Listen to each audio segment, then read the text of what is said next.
Wow. That's what we're starting with. Katy Stoll admitting to committing a crime. Sophie, can you get the DEA on the horn real quick? Just call them up.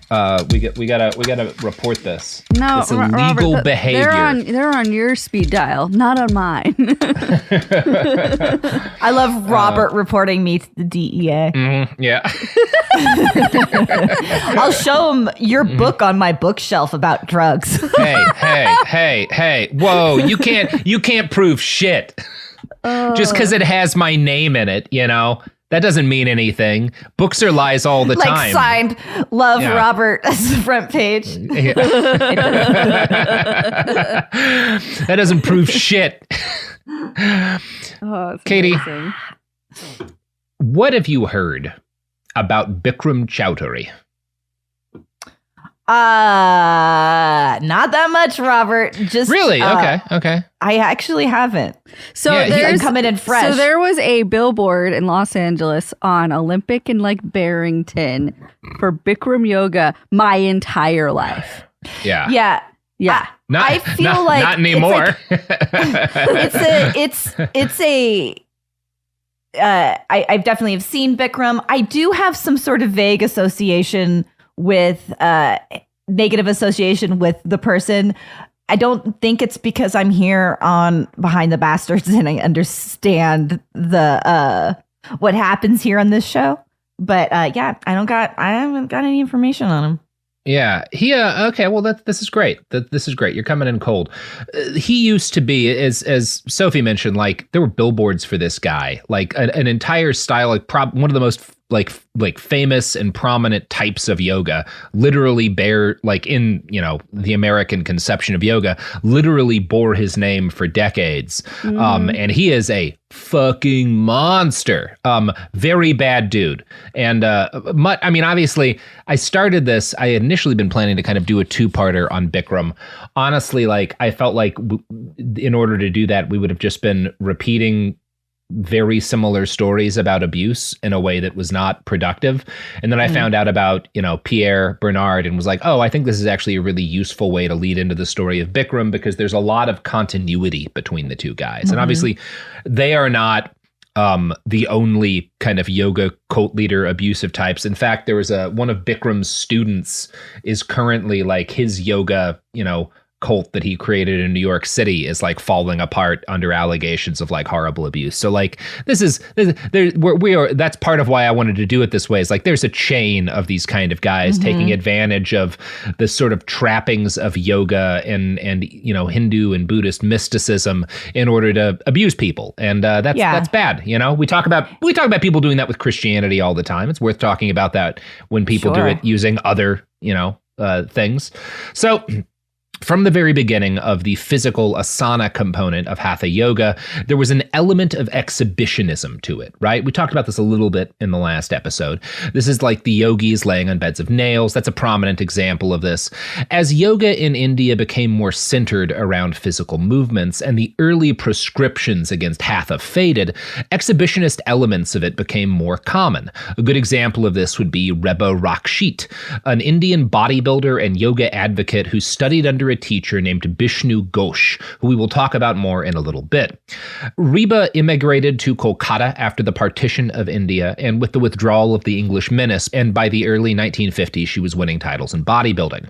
She also started to perform for circuses, where she would lift the legs of elephants onto her chest and let them stand on her without crushing her. She also let fully loaded, I'm sure there's some I'm sure it's a lot that elephants are smart and don't want to crush people. I don't know. I'm not an expert on how this works. She would also let fully loaded cars drive over her body. And I bring this up because number one, it's pretty cool. I think this stuff is neat. I'm a big fan of circusy shit. And it's also interesting I also bring it up because to make the point that you might say the kind of circusy vibe of public yoga has a pretty proud tradition back in India, right? Bikram Choudhury was born in Calcutta in British India in 1944. I haven't ever seen a credible exact date for this guy's birthday. That's not really uncommon given the time. Record keeping wasn't Perfect. It's also the case that Bikram is an inveterate liar. So I'm not sure I would even trust a birth date if he gave it. Yeah. But 1944 is it seems like a pretty good ballpark estimate for like when this guy was born. We know very little about his early life, save that he claims he grew up quite poor. This is certainly possible, even likely. In the version of his life that he spun for interviewers, Bikram Chowdhury describes the foundational moments of his existence this way. I remember all the Bengali kids used to play a little ball, and somehow I crossed the alley and I saw Ghosh's College of Physical Education. About 15 or 20 kids there are doing the postures, so I said, wait a minute, I can do those things a lot better than you are doing it. There's a man who was sitting there. He says, hey you, come here. What's your name? I said, Bikram. He said, wow, come every day here. I will teach you more. And that guy is Vishnu Ghosh, who we mentioned a little bit earlier. He's the guy who trains Reba. And Vishnu Ghosh is the younger brother of a famous guru and an author named Paramahansa Yogananda, who wrote a book called Autobiography of a Yogi that was published in 1946. This is generally seen as the book that helped to widely introduce yoga and meditation to Westerners in the 60s and 70s. Steve Jobs found Eastern philosophy as a teenager by reading Autobiography of a Yoga. And he was vocal about rereading it every single year. Mark Benioff, who is the current CEO of Salesforce, has said on record that at Jobs' memorial service, during his funeral, everyone who attended was given a copy of the book. Like that's how central Jobs considered this in his own life. George Harrison read Autobiography of a Yogi for the first time in the late 1960s when Ravi Shankar gave him a copy. Elvis Presley read it at around the same time. Now, obviously, I bet my grandma read it. I've been sitting on this nugget that my grandma, my great grandma, a white woman, taught yoga in the 60s. Started teaching it. Absolutely. Like there's not even a question. There's not even a question that she read that book. Like it was so it was like foundational to the to not just like yoga, but just in general to like the New Age movement. Right? It's just a massively influential text.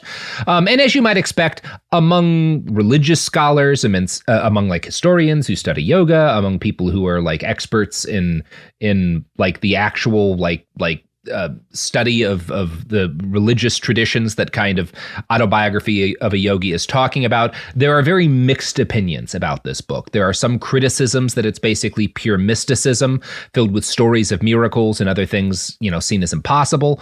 But critiquing what is essentially a religious belief is not the place of this podcast. So I'm not going to get into it. Obviously, this is like an incredibly popular and influential text about spirituality. Of course, there's a myriad set of opinions on it. So it's worth giving this overview of like Vishnu Ghosh and his brother, because, his brother who writes Autobiography of a Yogi is a little bit more of a high level kind of spiritual guy. Whereas Vishnu, while he's definitely using some of his brother's ideas, he's very grounded in like physical sciences, and his application of yoga is like really kind of relentlessly focused on both like physical fitness and also physical rehabilitation. And I'm going to quote from the Yogapedia here. Vishnu believed that the root of all disease is stress. He taught that the body's energy centers around the spine, so spinal health is key to physical, emotional, and mental health. He combined weightlifting and bodybuilding with hatha yoga practice to promote physical and mental wellness. Vishnu Ghosh would work one-on-one with a student, diagnosing the problem and developing a specific program to promote healing. His program was founded on the 84 yoga postures that his famous brother codified. And like, he seems pretty rad, actually. Everything I've read about him is pretty good. He was a very big advocate for a specific set of abdominal muscle isolation exercises traditional to hatha yoga that his brother taught. And Ghosh has kind of like, he's got this very academic and even scientific attitude towards integrating this stuff with modern physical education.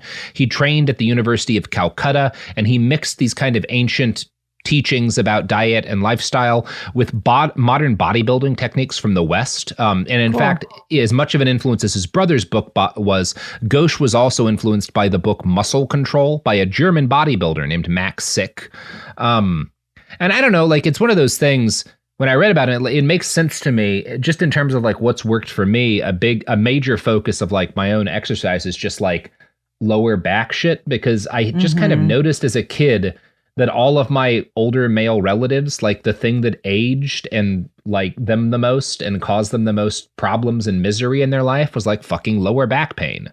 I think that's not an uncommon story. Yeah. And what most people don't necessarily know is how important core strength is to lower back and vice versa. And that I believe the back, those muscles are actually part of your core, or if they're not, they're, so there are a lot of like, I do a lot of different types of activities. I know I kind of shit on my yoga practice in episode 1. I see its importance, but I have it incorporated in everything I do. And that deep, anyway. Mm-hmm.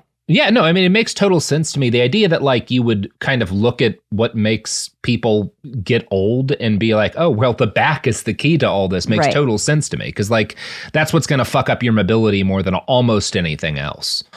Yeah. So Vishnu Ghosh, pretty reasonable dude. So this is the guy that little kid Bikram finds and learns from. And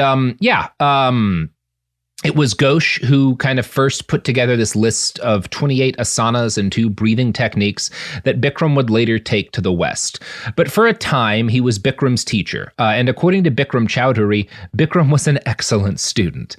He credits Ghosh as being the greatest health culturist of the 20th century, a rare compliment for a man who most frequently compliments himself. Oh. Yeah. Oh, yeah. No, like I think it's one of those things where like you got to talk up your teacher because like it makes the case that you're extra awesome. Yeah, it is. That's a self-serving compliment. Yeah, for sure. Bikram claims he was such a good student that at age 11, he entered and won his first major yoga championship, becoming the All India Yoga Champion that year. And competitive yoga is like a thing in India, although, as we'll talk about, not really in this period. So he and Ghosh, Bikram claimed later, toured around the country showing off various feats of yoga prowess as a mix of like carnival act and evangelical revival for the religion of yoga. Bikram claims his guru told him to refuse any payment for the work they were doing, and that he lived without any material possessions at this time. If this is true, it's not a habit he stuck with. Yeah. Bikram also claims that he won the All India Yoga Championships for the next 2 years in a row. When talking about this 3 years of purported victories, he said, "Unbeaten, the whole country complains. If Bikram competes, nobody else ever wins, so they make me retire."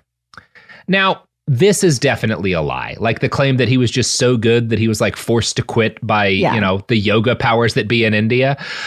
There's an Indian journalist named Chandrima Paul who dug into his backstory with rigor. She was unable to find evidence that there was any sort of all India Yoga Championship in the country at this time that matches his description. The best evidence I found suggests that like it was several years later that like the first competition that kind of matches this came into existence. And he probably just sort of retroactively claimed that he'd won it because he knew the record keeping was bad. The internet wasn't a thing, when he started doing this. It was an easy lie to get away with.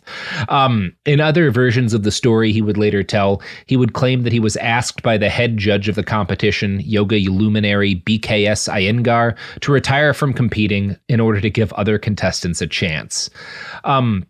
Now, most of the version of the Bikram story I'm giving you is from a recorded interview he gave that was used by the producers of a Netflix documentary about the man. But Bikram's claims about himself are not consistent over time, and I'm going to quote from a write-up by NPR summarizing some of them here.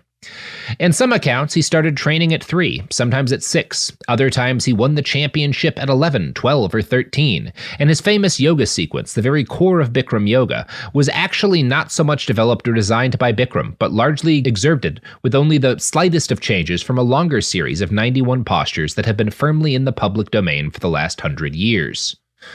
So, this is like not an uncommon kind of grifter backstory that you would like a real George Santos. Yeah. He's Santosing pretty hard here.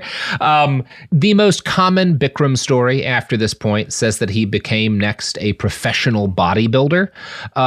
Again, you always have to double check everything this guy says because he's an inveterate liar, but there is some evidence for this. Namely, there's photos of him looking super jacked and lifting heavy weights. So I can confirm at least that Bikram Chowdhury was once yoked as absolute fuck. Like and we're took talking photos of it.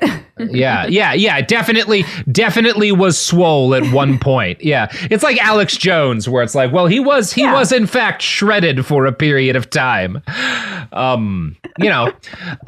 So he claims that BKS Iyengar, he says is the guy that told him to stop doing yoga so other people could win, advised him to do this, and that he quickly went on to break records in powerlifting. Now, this is probably a lie because there's no evidence of it. And whenever he says something without evidence, it's definitely a lie. NPR continues, and these are, his claims. He ran marathons with no training. He became a competitive weightlifter and broke records. He continued public exhibitions, drawing larger and larger crowds, stretching out over a bed of nails, dragging automobiles up and down Calcutta streets, and slowing his heart rate until he could be buried alive.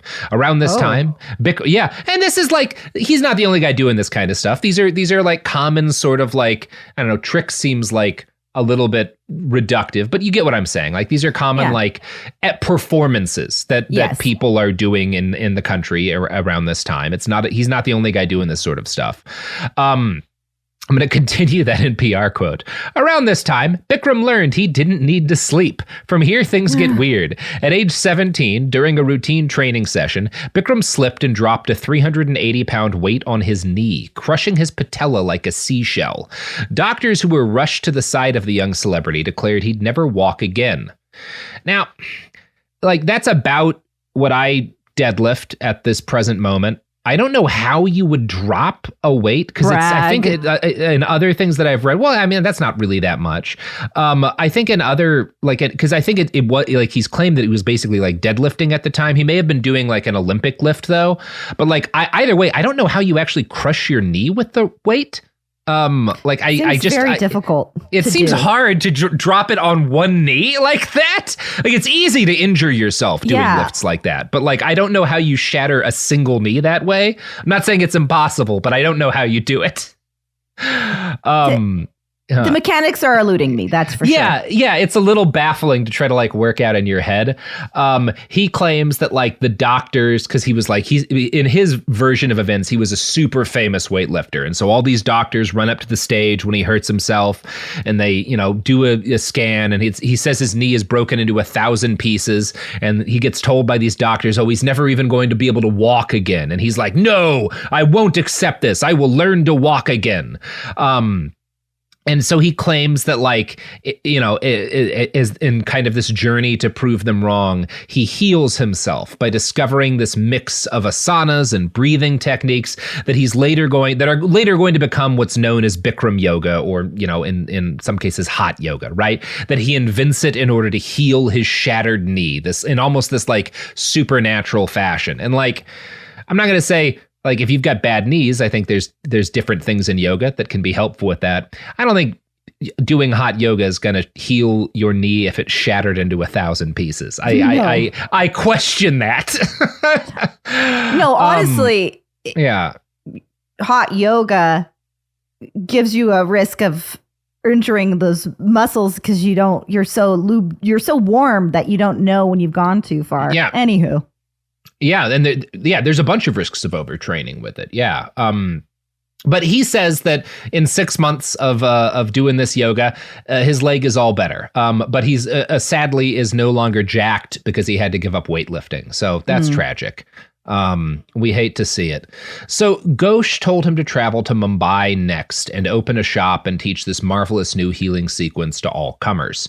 Using his injury as proof of his prowess, his yoga techniques exploded in popularity, and in short order, people were calling him Yogi Raj, the guru of Mumbai. He continued on this path for several years until Vishnu Ghosh got sick, or in some versions of the story, Ghosh decided to die and induce a heart attack in himself at age 69. I don't know. Bikram is like, he decided that was the least painful way to die, and he was done being alive. Which honestly, boss move if that's the case. If you have that control and you're able to do it, yeah, man. Hey, I can think of worse ways to leave the world. Sure. And also 69, pretty funny age to make it Perfect. to. So. Yeah, nice. Bikram claims that before he went, Ghosh made him swear an oath. Quote, "My guru took my hand and told me something, in English, which he never spoke. Promise me you will complete my incomplete job," he said. He meant bringing yoga to the rest of the world, to the West and America. And I replied, "Yes, I promise, I will." And again, there's no evidence that, I mean, he definitely worked with Ghosh. There's no evidence that Ghosh was like at the end of his life, you must promise me that you'll go to America and teach them yoga. You'll go, please, like your sacred duty is to go to Hollywood and teach fucking, what's his name? The guy from ER, George Clooney how to fucking stretch better. Yeah. It's also like, if this Ghosh fella is as enlightened and wonderful as he's being made out to be, and we haven't gotten to the specifics of Bikram yet, but I've got an idea of where this is going. I don't think that he would be this. He must know this person's character. See him as wanting all the money, and Yeah, I mean, you have to assume, at this point, Bikram's claiming that he's, he has no money. He's just kind of living, off of donations and refusing to accumulate any kind of wealth or possessions. Again, there's also no evidence that this is true, but perhaps it was. People go through journeys. It is kind of worth noting the yoga he is doing, the yoga that he that Ghosh is doing, that he kind of takes, is not really hot yoga yet. He's doing it, obviously, he's doing it in Calcutta, which is an extremely fucking hot part of the world. He's doing it in Mumbai, also very hot part of the world. But they are not heating up where they're doing these sessions specifically, right? Okay. That's not a part of it yet. So it's worth kind of looking at the story as we kind of go into this next phase of Bikram's life, of Bikram Choudhury as not just the story of a guy who, later becomes an abusive cult leader. That is an element of this. But the way that he's crafted this kind of story about his early background also owes a lot to kind of long-held storytelling traditions in Indian culture. Chandrima Paul, who's that journalist I quoted earlier, when interviewed about her research into Bikram, is always careful to point out that the fabulous and often impossible stories he weaves for listeners are reminiscent of the many tall tales in popular Indian books, movies, and folklore. Mm-hmm. We grew up with characters like this. To actually find someone in the flesh and blood who was capable of spinning these yarns was quite something. Mm-hmm. And that makes sense. It's like if you spend a lot of time in India talking about different kind of historical figures and stuff, you'll encounter some pieces of this. It makes sense to me that she's kind of trying to integrate him into this kind of tradition of sort of local folklore, because you can't really understand how he's portraying himself sort of without that. It's not quite the same as the way in which a George Santos lies in the United States. And there's you can understand difference. There's a cultural suspension of disbelief. Maybe a little bit. Yeah. An acceptance, and it's not the way we see a George Santos as just being a liar.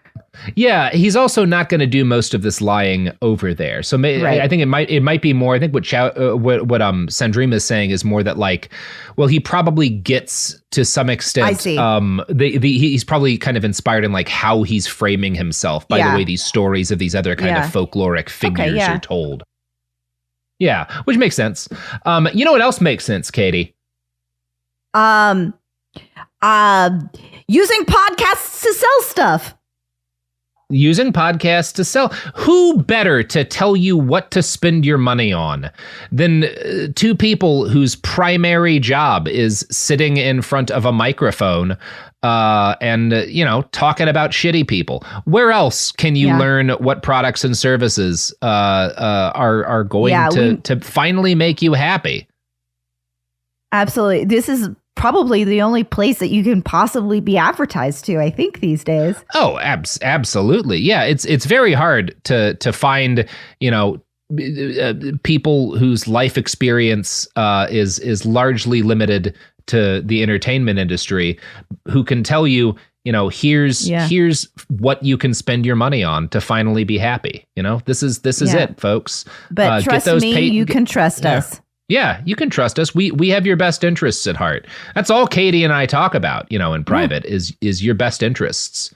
What do you think's good for our fans, Katy? That's what we ask ourselves.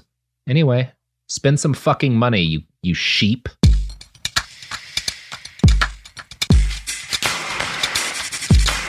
We're back. Did you spend your money? Yeah. I hope you sheep are happy. I don't know why. Promo code bastards? I don't know.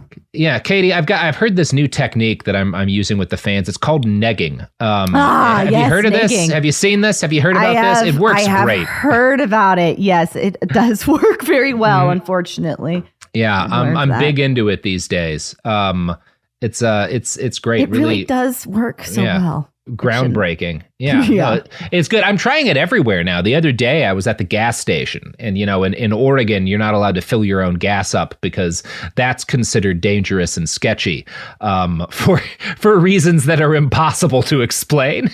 But I'm at the gas station and I just kind of started, negging my gas station attendant as he was filling up my car. And, I got $1 off. I think he just wanted to impress me. Yeah, there you go. See? Everybody get out. Robert, what are you doing? Everyone's going to become absolute assholes. Yeah. That's the world I want to see. Don't do that shit. It's disrespectful. Sophie, no. it's the only way to destroy the power of the pickup artists. If everyone is negging, then their teachings will have no force behind them.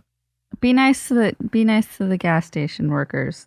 Wow. Okay. Last time true. I got gas, I got a great boomer joke they were like, "Do you want a receipt?" And I was like, "No, thank you." They're like, "That's cool. Receipts are for boomers." I was like, "Oh my God." That was a product and a service. Thank you, sir. Oh, burn. It is so funny. Like, this fucking state, like in Oregon, like you can open carry, a sword should you wish, completely unregulated. You can buy still basically any kind of firearm that's legal in the United States. But if you want to pump your own gas, that's a problem. Like the state's got issues with that. Like, whoa. I love it. Mm-hmm. It would take me a minute to adjust, but I think it'd be nice. I thought I would hate it. It's delightful. See, I hate it, but I like pumping my own gas. Because you're a fucking weirdo. Continue. I like to get out, start pumping gas, light a couple of cigarettes, Sometimes I just toss lit cigarettes around the gas station. It's a good time. It's a good time. Okay. So we're talking about Bikram Chowdhury. So at any rate, we can say with some certainty that Bikram next left India for Japan. And this is where he would make what is by some accounts the only real breakthrough of his career. He found the winters in Japan horrible. Again, this is a guy who grows up in India, in particularly hot parts of India, and Japan has real rough winters, right? Large parts of Japan get extremely fucking cold. So he is miserable there and he finds he has difficulty performing a number of the postures that he's trying to do because he's like shivering so badly. So he decides to bring his old knees acting up too. Yeah, his fucking shattered ass knee. He decides to bring in space heaters to class, first just to keep himself warm. And then he notices that like the students who are kind of nearer to the heater are like having an easier time. So he puts more heaters in the room. And he notices that the warmer he makes the room, the easier of a time his students have locking up their knees and touching the floor with their palms and doing, a number of the movements. Over time, he keeps turning the room up hotter and hotter and hotter until the temperature in the room matched the vicious heat of Calcutta, where he'd first trained.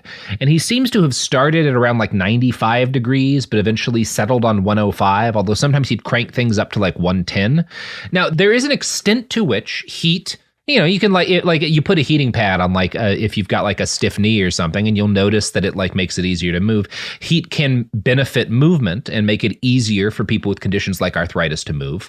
But as you noted earlier, Katy, sometimes that can be helpful. It can allow people to do the kind of stretching and exercise that can, help deal with and treat and improve their condition.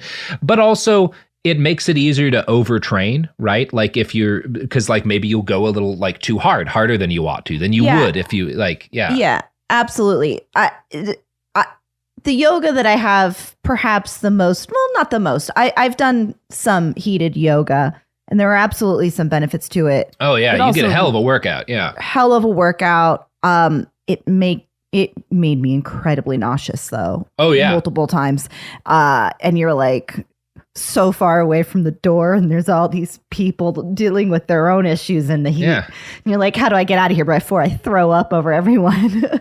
No, and so there are, again, like there's benefits to like doing yoga in warmer rooms. The actual medical benefits wear off well before 100 degrees. And like by the time you get up that high, you are like there are some benefits to it, but like there's serious risk of like heat stroke, of overtraining. People die doing this, and in part because like it can be traumatic for your body to exercise like that in that kind of heat, especially if you're not drinking enough water, if you're not like taking proper precautions. Not that it's bad for everybody, but like a number of people are going to have problems in that kind of environment. That said, when you put people in that kind of situation, when it's 100, 105, 110, and they're doing these intense stretches in this like boiling heat with this group of people, and you've got, as you stated, Katy, it can make you feel like you're like locked in and trapped, but also if you push through that, there's a kind of physical elation, even euphoria, that a lot of people experience when they're doing that. And also because it is so difficult, there's like a kind of trauma bonding that you can get with like other people and so it's addictive, right? Yeah. Like time. there's a degree to which it's just deeply addictive. The inciting incident for Bikram's rise to power, wealth, and influence in his version of events was a long trip that President Richard Milhous Nixon took to Southeast Asia that included a visit to Japan in 1973. This was to shore up the increasingly toxic relations between our two countries due to his agreement to visit China. He's like, in a number of parts of the region at this time. It's kind of unclear where Bikram is supposed to have met him, but Bikram claims that during Nixon's time in the region, he's riddled with phlebitis, which is an inflammation of a vein that it's usually not serious, but it can cause serious health issues. And Nixon is, you wouldn't call him our healthiest president, right? I sure wouldn't. Nixon is like, he claims to have like that his phlebitis is like reared up to such a level that he like might lose his leg at some point. You can find like news articles about this, but they don't come out until he's like getting pardoned by Gerald Ford. So I think there's a degree to which it's like, oh, was Nixon just sort of pretending that he was super sick in order to get people to like, maybe want to lay off him to get like sympathy. Absolutely. That's a PR move I've ever heard one. And Bikram doesn't start making these claims about Nixon until kind of like years after this would have happened. So what it looks like what happened, Nixon is in Southeast Asia before his like visit with Mao. And then a couple of years later, when he gets forced out of office, he like talks about how bad his phlebitis is to get sympathy. And Bikram is like, oh yeah, when he was in Southeast Asia, Nixon, like his people brought me to him. They like flew me out to him so that I could like help him with his phlebitis. And I got him in a swimming pool and we did yoga together, right? I think in one version of the story, he spends like 4 days with Nixon. And that like he like basically teaches him a set of asanas that Nixon can do in order to like make his phlebitis better. And it works so well that the president can't tell any longer, which was his good leg and which was his bad leg, because Bikram's just so good at this stuff. And Bikram says that tells Nixon, if you do your yoga regularly, the problem won't persist. Which, number one, the very idea that Dick Nixon ever did yoga, I find inconceivable. Like, I simply don't believe it. But it's also like, after this point, he will continue to complain about his phlebitis, which I guess if you're Bikram, you could be like, well, Nixon didn't keep his yoga up or whatever. Like, I don't know. If you're a kind of liar, you can find ways to explain this away. In any case, Bikram claims the president was so grateful that he expedited and signed off on a special green card just for Bikram.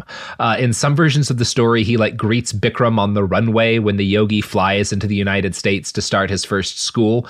I gotta tell you right now, we're talking about all of the different timing shit on this. There's no way this happened, right? This absolutely did not occur. There's no evidence the two men ever met.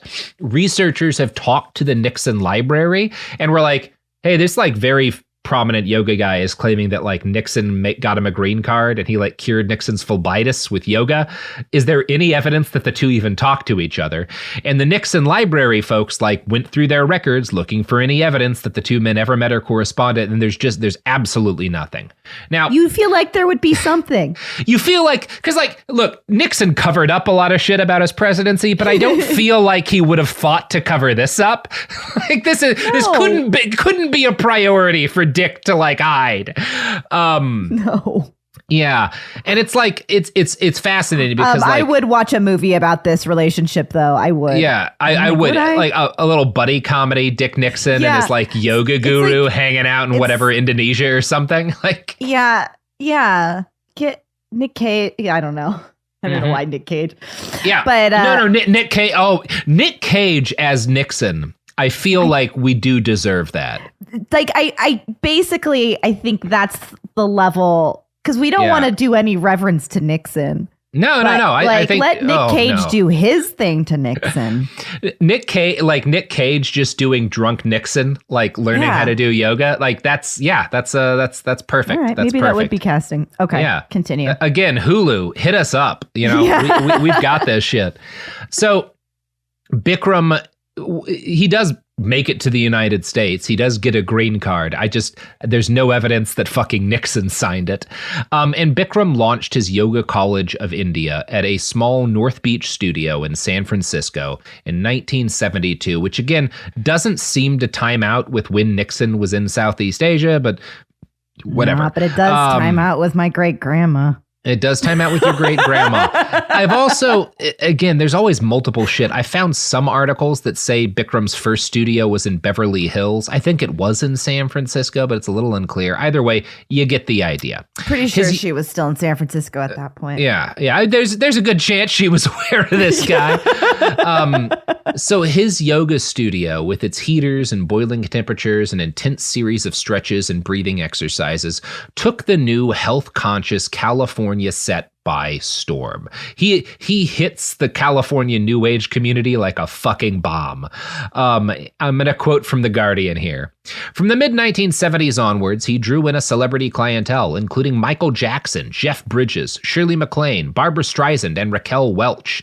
His classes, heated to a regulation 40 degrees Celsius, designed to mimic conditions in Calcutta, offered a combination of constructive hazing, cosmic wisdom, and pantomime eccentricity. He would wear Speedos and issue bizarre commands. In 2007, a writer for GQ magazine went to a class and reported him telling a student, "You, Miss Teeny Weeny Bikini, spread your legs." He loathed the color green and banned people from wearing it. He had never seen carpet until he arrived in America and, believing it represented the height of luxury, had all his studios carpeted. Hygiene be damned, which is horrible. You do not want a room. You do not want a room designed to be sweated to have carpet. Oh no, that's so bad. Yeah, that's not great. That's not ideal. That carpet didn't last a week before leaking. No. Oh, horrible. So it was actually actress Shirley Maclaine who he credits with convincing him to give up the aesthetic, possessionless life of a yogi that his guru had advised him, and to start charging for instruction. She had met him in Mumbai years ago at his first yoga shop and told him that while taking donations might work in his home country, Americans couldn't possibly understand the concept, right? I think there's some example of they won't respect it, they won't take it seriously if they're not spending money on it, yada, yada, yada. Speaking of which, Katie, do you know what is worth taking seriously because it costs money? I don't know, Robert. Is it products and services to be advertised? It is products and services. It is. Yeah. Just, you know what? Don't even look. I'm going to need something from the audience here, which is a little bit of faith in us. Don't even listen to what the ads are for. Just go to the first URL I read to you during the ad break. Figure out their bank routing number and wire them your life savings. Just do it, what's the harm? Promo code. Yeah, use the promo code. You'll get 5% off of your life savings, Do it. Yeah. There we go. Ads.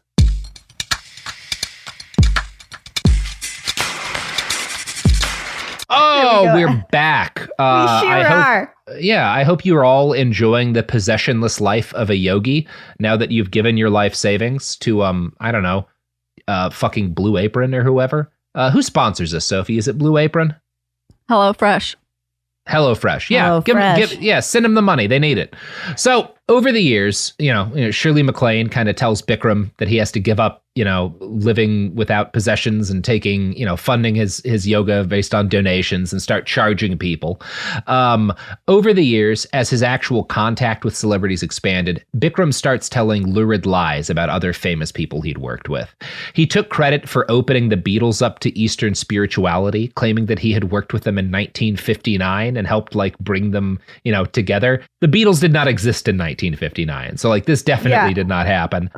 Well, I mean, maybe the early version of the Beatles back when they still had Pete Best. I don't know the exact timeline, but they were so far off from this stage. Yeah, definitely they hadn't done not. Drugs yet. No, they hadn't. They weren't doing anything cool. Yeah. Actually, the Beatles getting into Eastern spirituality is super well documented, and none of it involves Bikram Chowdhury. He claimed we would know. Yeah, it would not be hard to prove. He claimed to have taught his yoga to astronauts at NASA's behest. There is, again, no evidence of this.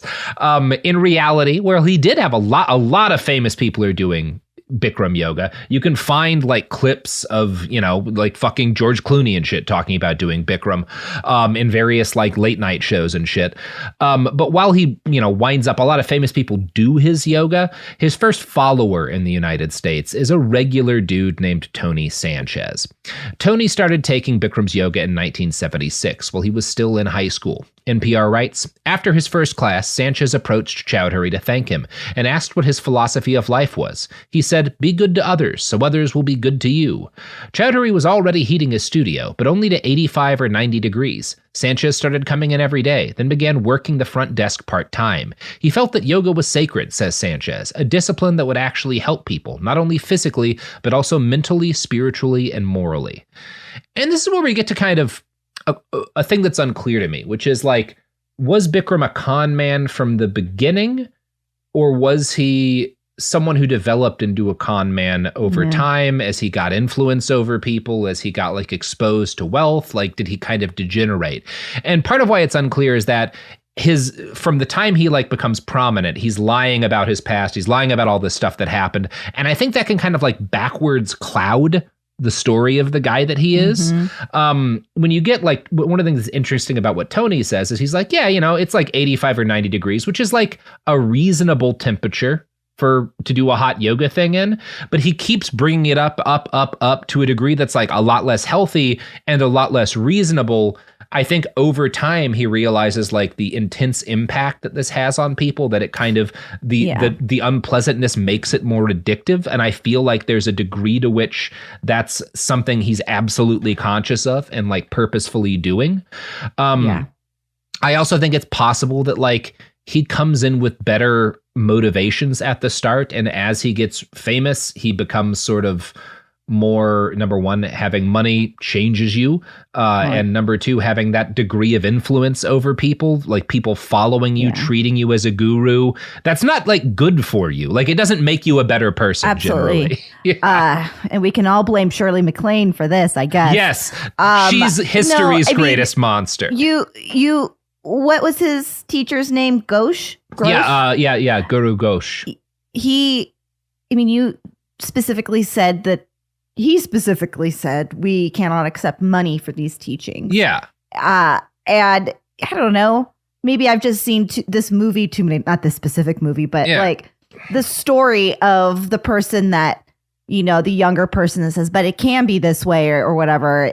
Or really wants to go to America, whatever it is. I don't know, missing pieces showing. I don't know. I think that it sounds like the origins of his training were legit. Yeah. But he got contaminated. Yeah, it's certainly, it's unclear, like, was he always this kind of guy or did it happen later? That's a little bit of a mystery, I think. Guys like Sanchez seem to suggest that, like, he was a better person earlier on, which isn't surprising to me if that is the case. Like, that's not the only time that's happened. Yeah, we just did a whole episode on money and how it affects people over our other show, Some More News. Yeah, so that's definitely a part of the Bikram Chowdhury story. So when Sanchez meets this guy, he says the yogi was attached to his strict Indian diet, but as Chowdhury began to make some money, he found a fellow Indian immigrant to emulate, the controversial ashram leader Bhagwan Shri Rajneesh. If you watch that show, Wild Wild Country, right? That's the guy. And Rajneesh, there's a number of things problematic about him, but a big thing that he's doing is he gets super rich. He has this very large cult, and he's like everywhere he goes, he's in Bentleys a fucking Rolls Royce. Yeah, he's got Rolexes. And Bikram sees this and is like, oh shit, that actually looks pretty dope, right? Yeah. Rajneesh is also like a sex guru, right? Now, Sanchez claims that when he meets him, Chowdhury he's got a couple relationships over time, but they're always monogamous. He's interested in like massages and stuff, but he's not really like motivated by sex. Sanchez claims that he even told him like, sex doesn't mean much to me. This is not always going to be the case for Bikram. During a trip back to India in 1984, he met Rajashri, a teenage girl who became his wife via an arranged marriage. She was a yoga champion at the same school he'd studied at, and the whole situation is kind of problematic, but as far as I've been able to tell, she seems to have been an active and engaged part of his business. There are a lot of allegations that she is a huge part of the fucked up shit he does later. She's certainly an enabler, right, of this. Yeah. That is at least something that people will allege. It is, in fact, after marrying Rajashri that he got really serious about expanding his business. By the end of the 1980s, Bikram was making good money and steadily expanding both the size and the notoriety of his business.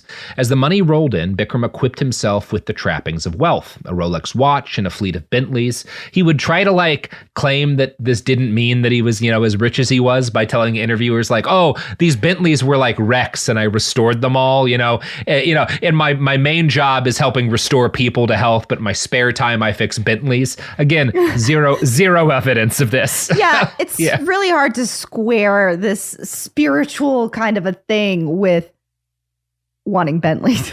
Yeah, especially multiple Bentleys, right? Yeah. You get rich and you get one Bentley, I don't know, maybe you could still be, but by the point you have a fleet of Bentleys, it's like, I don't know, man, that we seem a little seems far from the seems like there's here. Probably something shady going on here.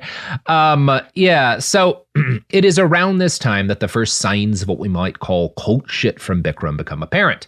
It started the same year as his marriage, when he excommunicated his first student, Sanchez, after Bikram demanded that he break up with his girlfriend, and Sanchez refused. So we've got some cult stuff. He's trying to isolate his followers from their loved ones and stuff. You can, we're starting to get into that good old fashioned cult shit, right? Yeah.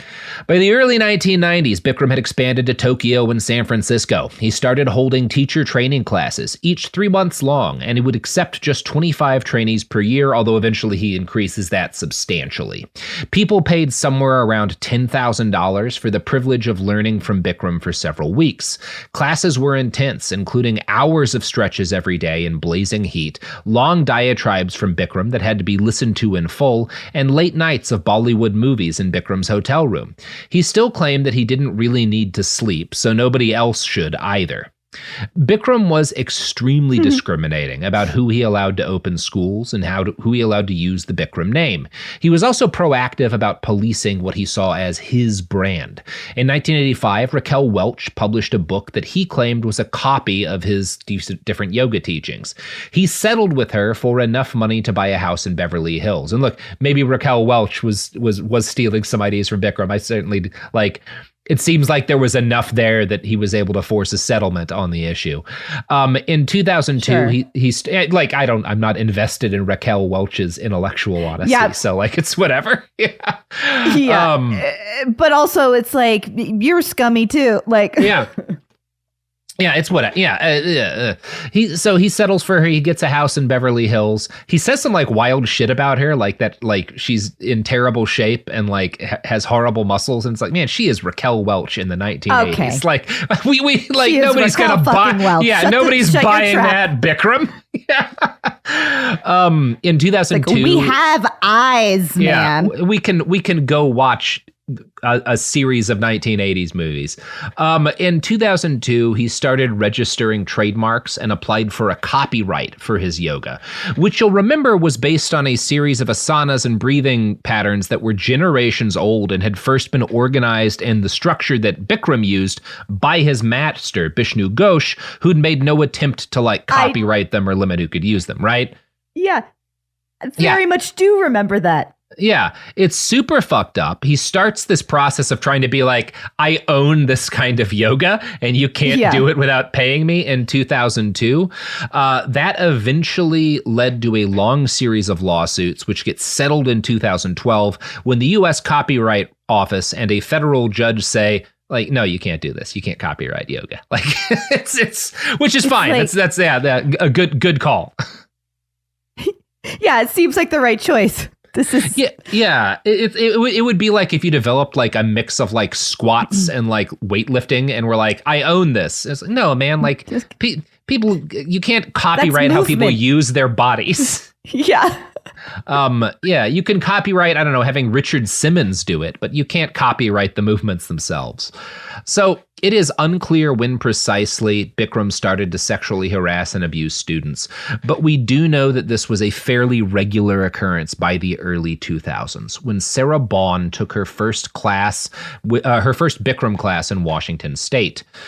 She was a sophomore in college and had suffered from scoliosis since high school. So obviously, like, this is the kind of thing that Ghosh developed, you know, this mix of asanas and breathing techniques specifically to treat. Here's how Vanity Fair describes what happens next. What happened next is the archetypal Bikram story. She loved the yoga and, as it healed her spine and spirit, became consumed by it, dropping out of school and taking out loans to attend teacher training so that she might devote her life to this thing that had changed her life.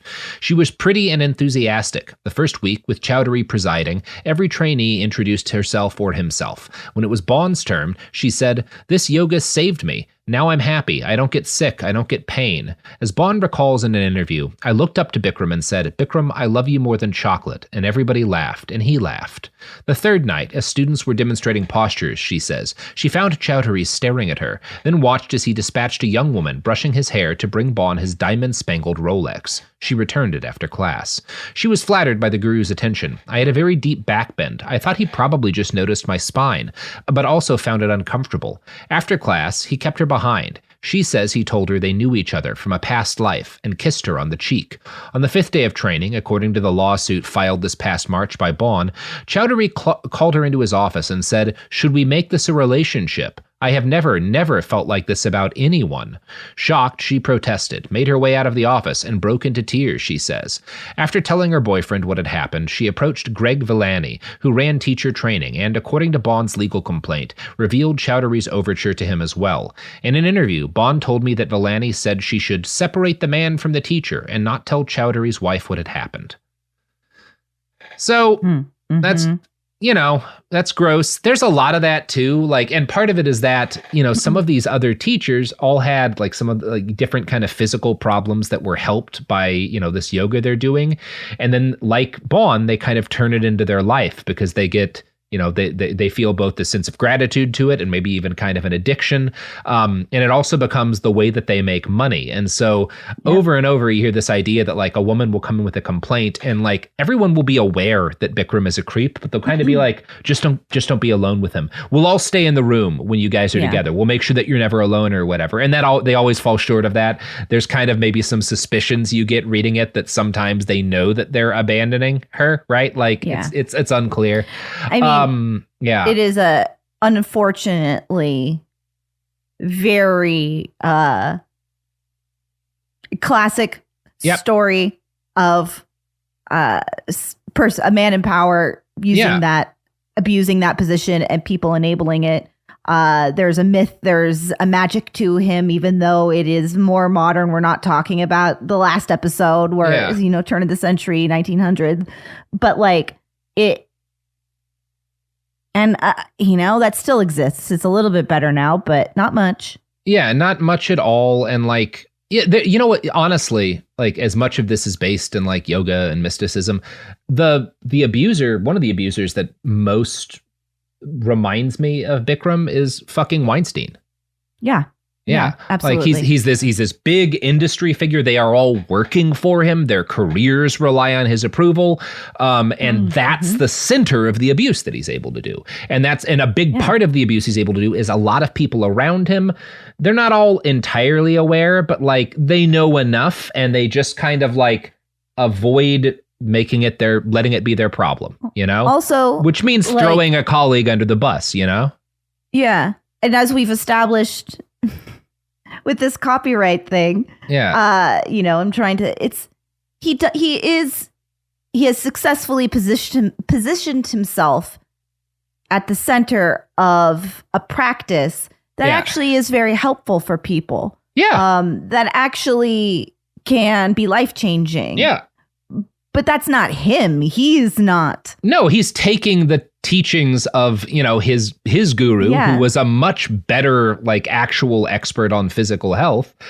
He's tweaked them a little bit, but like he's pretending that like he is the font of these techniques that have benefited people, when in reality he's just kind of like enclosing them and capitalizing on them and then using his perceived control over them to abuse women.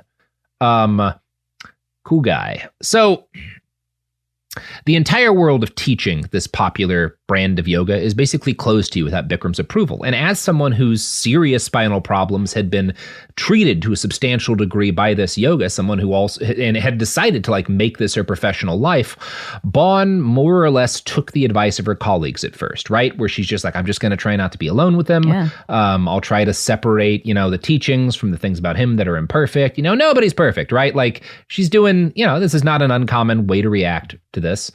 She continues to attend events while he's present and, just tried to avoid being alone with him. Bikram had picked another mistress by this point, which helped. On the few occasions when he did try to make advances on Bon, she was able to get away. So for a while, things are fine. She's moving up in yoga. She's an extremely prominent person in the community. She's doing great. And eventually, Bikram's wife invites her to a Thanksgiving dinner at their home. This was a big event within the professional community, so she chose to attend. There, Bikram waited until other folks had left and his wife went to bed, and he assaulted Bon again. Like he comes after her, he's putting it on her and stuff. He's like going in with his hands. She reacts negatively to his advances. He complains about being lonely and calls his wife a bitch.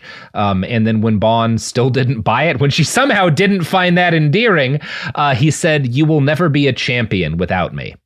Sure enough, at the next year's yoga championships, she came in second, despite what she claims should have been a clear victory. Now, I can't judge that statement. I'm not a yoga expert.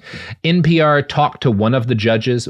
There's one judge who Bound claims was tells her you were robbed, right? Basically, Bikram came to the judges and told us not to give you the win. NPR talked to that same judge, and the judge kind of waffled. They didn't back up Bon's claims, but they also didn't deny them either. So yeah. I don't entirely know if that's accurate, but there's significant evidence that he harmed a number of people's careers directly when they would not yield, including Bon, when they would not yield to his sexual demands. Later that year, at a training camp in Acapulco, Bon was assaulted again by Bikram and again managed to get away. From this point on, he stopped letting her teach advanced classes and contacted studios that had booked her for sessions and advised them to drop her. And when I say assault, we're generally talking about going in not. We're talking about sexual harassment, right? Yeah. Sexual harassment to a degree that's legally actionable. Yeah. So, yeah, there are numerous other stories of Bikram's behavior with other women, many that unfortunately went even worse than Bond's own. As a rule, Bikram seems to have a pattern. He will invite promising new instructors into his inner circle. At some event, they will all wind up in his hotel room watching Bollywood movies. At a certain point, everyone else just kind of knows to leave, and then Bikram has his way or attempts to have his way with someone else. Vanity Fair describes what happened to another instructor, Larissa Anderson. Quote, "One day after dinner, when Rajashree had gone to bed, Chowdhury asked her to give him a message while he watched a Bollywood movie. Eventually, Anderson says, she started to nod off from fatigue, but Chowdhury asked her to stay, then tried to kiss her. She said no, she wasn't interested in that. You are my family, and I want to go to bed now. But Chowdhury persisted and raped her, according to Anderson's suit. Larissa was horrified and went into what she now understands was trauma shock. She simply froze. Larissa could not find her voice to cry out for help. Defendant forcefully spread Larissa's legs apart and ejaculated. It did not last long."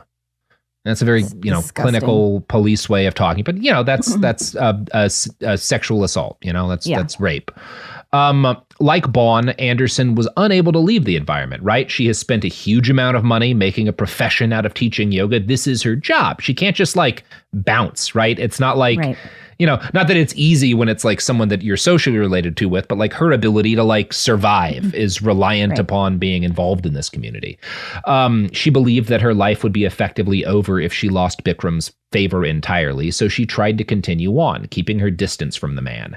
This was, as covered, basically impossible. Bikram's other instructors seem to have been at least passive accomplices, clearing out with surprising regularity when he wanted time alone with a new victim. Again, it's unclear what they knew, what he told them, but yeah, it seems a little sketchy when you read a bunch of these stories kind of in sequence. Yeah.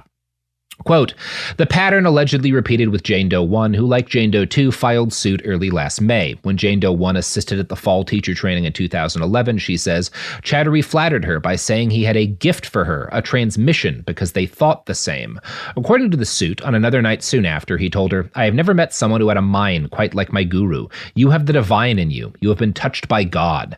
One morning, her legal complaint asserts, when she was doing her duty of tidying his suite and making sure there was fresh fruit, Chowdhury surprised her and forced her onto the bed, pulling her pants off as she told him she didn't want to do this, and he called her idiot over and over. She says he forced her to perform oral sex, then raped her, according to the suit. Defendant Chowdhury forcefully manipulated her legs into a yoga posture and laughed at her, saying, You are a yogini. As with the other women, Jane Doe number 1 says, walking away from the Bikram Yoga community wasn't a simple choice for her. She was broke. She had spent what was for her a lot of money to attend teacher training and had invested the last 5 years of her life in teaching Bikram. She stayed at the training and kept working, though she broke down crying at a staff meeting. Then, cleaning Chowdhury's room days later, she says, she was attacked again. The plaintiff could not feel in her body. She felt dissociated, Jane Doe's number 1's lawsuit says. She could not run or act. Plaintiff remembers feeling that his sexual assaults were incestuous, like a family member attacking her. Eventually, she borrowed money from her mother to enable her to leave the training. Yeah. Yeah. And these are horrifying, really. It's terror. He's a fucking monster. These are, yeah. I do want to talk a little bit, because this is a very common thing that you will encounter from shitty people, particularly cops, when someone is raped, is why didn't you fight back? Right. Mm-hmm. Why didn't you? And these are, Bikram is an older guy. These women are often physically taller and even sometimes stronger than him. Why don't they fight back? To kind of talk about that, one of the things that comes up in my mind a lot, I interviewed a man years ago who, while he was a Marine stationed in Iraq, going out on combat missions every day, was raped by his male sergeant. And he was he was not bigger than me. I fought for a living. I was very, very physically strong. He describes it the same way that Jane Doe 1 described. He just dissociated, right? The fact that this person who he had been in this trusting position with, the fact that this person he was relying on to keep him safe out in combat, assaulted him, he just completely lost the ability to physically act. Right, because you also don't know what the ramifications of reacting might be. Bigger picture, who's going to believe you, XYZ, my job. Also just in that moment. Yeah. To give, probably a lot of your listeners already know this, but it's not fight or flight. It's fight, flight, fawn or freeze. Yeah. And especially when someone is attacking you in a position of power, there's something in you. Your body does disassociate. You don't know. You might want to like appease the situation. You might want to try other tactics than fight. You're not fighting somebody you respect necessarily. You're still figuring out what the fuck is happening to you. Yeah. And again, we're kind of bringing this up just to note that like everything these women have said is completely consistent with, I mean, God knows how many millions over time of sexual assault. These are not uncommon stories. There's nothing about this that is abnormal in terms of their reactions or how they handle this. 8 women in total would eventually accuse Bikram of rape, or various other kinds of sexual assault, or harassment. And while all this is going on, he would brag loudly and often kind of like weirdly about his sexual prowess in interviews, claiming stuff like that he had 72 hours of marathon sex while my partner has 49 orgasms. I count. He also claimed I think this was him kind of trying to protect himself. He would tell interviewers that women begged to have sex with him, like from his classes, and that they'd threatened to kill themselves if he said no. And again, I suspect that was him like trying to like set up like, oh, so if somebody later accuses me, I can say like, oh no, it was that, that's my guess as to why he was doing that. So all of this is fucking nightmarish, but none of it's what brought his empire down. It started with simple racism. In May of 2011, Pandora Williams, and it's spelled Pandhora, Pandora Williams sued him over a training session she had attended the previous year. She claimed that during a training, he had started ranting about how all gay people should be put on an island and left to die of AIDS. After training, she was like, what the fuck, man? And I think her exact statement was like, isn't yoga supposed to be about love? And he responded to her, we don't sell love here, bitch. And then he told an assistant, get that black bitch out of here. She's a cancer. So that's pretty bad. Williams was forced to leave, and the $11,000 she had paid for training almost was not refunded. So that's also pretty fucked up. My jaw's on the floor right now. He's a real piece of shit. So you'll get in this documentary, there'll be moments where he's making jokes about people. He'll like give them little nicknames and stuff. And it's a little bit insulting, but like in a way that like people do with their friends. And you can see in the reactions of other people, they respond well to it. And then other times, and there's again, documentation of this, he'll be incredibly abusive. And I think part of what makes the abuse both more baffling and kind of, it takes people maybe sometimes longer to figure out what's happening is that, well, sometimes he does this in a way that's not abusive. Sometimes it's kind of playful and like fun, and then he'll turn and it's very suddenly not at all playful. And that's part of what classic abuser shit. Yeah, very, very classic abuser shit, right? When she sued, Bikram's legal representative for the company, right, because he's got a corporate entity, was Mickey Jaffa Bowden. She had started recently and found the company to be a mess. There was what she called a total commingling of personal and corporate assets. Bikram would regularly do rich asshole shit like refuse to pay his hotel bills, in one case to the tune of $1.8 million, which is like, we could talk about like the things that are not financially appropriate he did, but I don't really care about that when we're talking about like a serial rapist. Like the fact that his finances weren't in order is not my primary concern. So Jaffa Bowden kind of gets hired to do this job. He gets her like a green card or whatever, because she's an Indian woman. So she comes over to the United States. And again, she's in a very vulnerable position because she is reliant upon this state of employment in order to like stay in the country.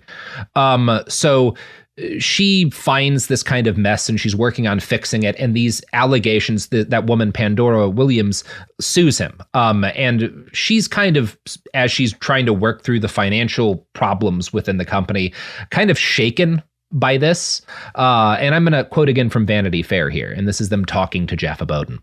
I realized that if half of this was true, we were facing a very serious situation, Jaffa Bowden tells me now. She conducted internal investigations and challenged Chowdhury on his behavior. She found him unremorseful. He would pick on someone in the crowd. If someone got up to go to the toilet, he would say, "Where are you going? To change your tampon?" He uses profanities. He's anti-Semitic. He's homophobic. He'll say things like, "Blacks don't get my yoga." And once he starts on his tirade of profanity, he doesn't stop. Once he's picked on you, then you've had it for the entire class.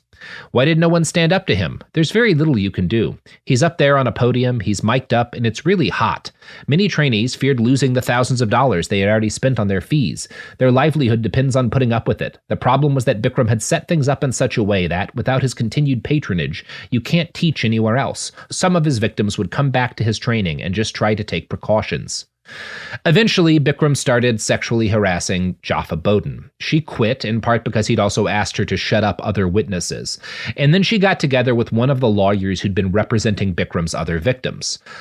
She sued him, and the lawsuit ends, to make a very long legal story short, the lawsuit ends with her in legal control of Bikram, the yoga entity, which is now generally branded. Yeah, and he is not.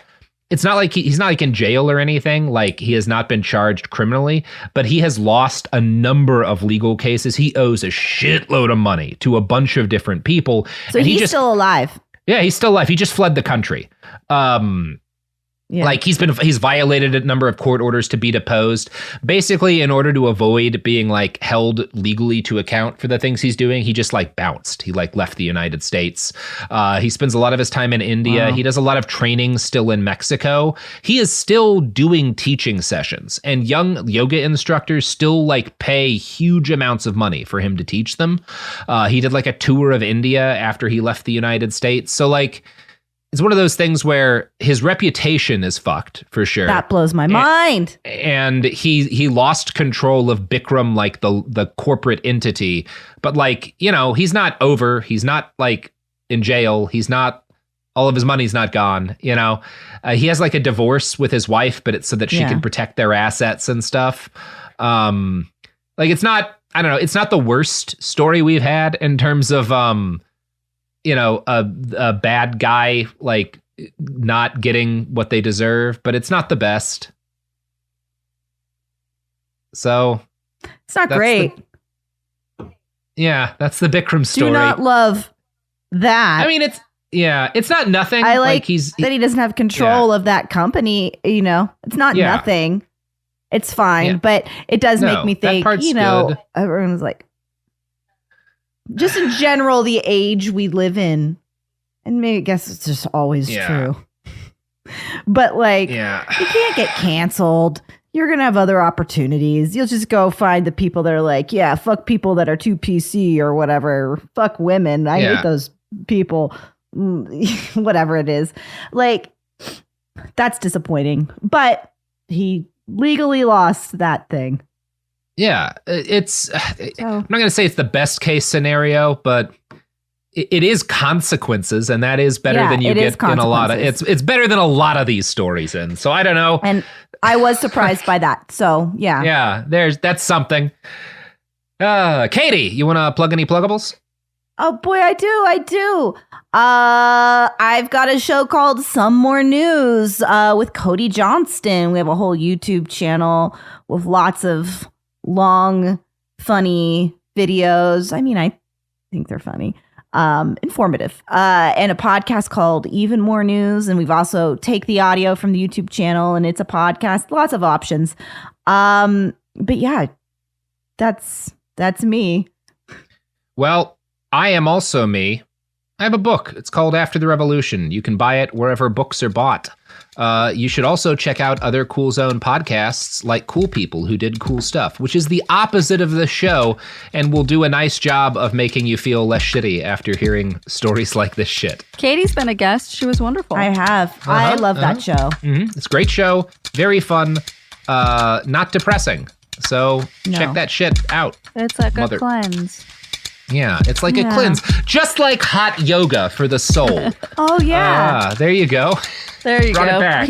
I'm thinking I might crank my heat up to 110. Okay. Yoga class. I'm not going to do that. Don't do that. And on that note, peace out, motherfuckers. Peace out, motherfuckers. Yeah, motherfuckers. Behind the Bastards is a production of Cool Zone Media. For more from Cool Zone Media, visit our website, coolzonemedia.com, or check us out on the iHeartRadio app, Apple Podcasts, or wherever you get your podcasts.